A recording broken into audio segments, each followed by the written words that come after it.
Les mondes parallèles. La multiplicité des mondes est infinie. Ces mondes sont identiques mais avec des projections différentes de la même réalité. Bien que distincts les uns des autres, ils se croisent, se chevauchent sans jamais converger.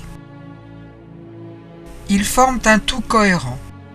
À la fois différents et semblables, ils peuvent être présents ou absents dans le présent, le passé, le futur.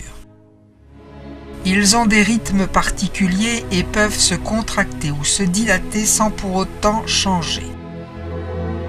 Quand l'espace-temps se dilate, des déchirures dans le continuum laissent entrevoir des espaces fragmentés de mondes parallèles. Alors le risque de voir des pages du passé qui sont celles du futur où se sont déroulés des événements définis comme étant ceux d'un présent vécu dans un passé identique au futur apparaissent. Quand le sentiment d'un déjà vécu est perçu par les hommes, c'est que sans qu'ils en soient conscients, leur cerveau capte de mondes parallèles des événements fixés dans le continuum. Bien que l'histoire se répète et génère des événements identiques, elle s'articulera de façon différente et s'inscrira dans l'espace-temps de manière à rester constante. Quand un événement important de l'histoire de l'humanité se produit, il sera la résultante d'un passé projeté dans un futur, mais vécu comme un présent. Ces événements évolueront dans le temps et resteront constants dans le passé, présent, futur.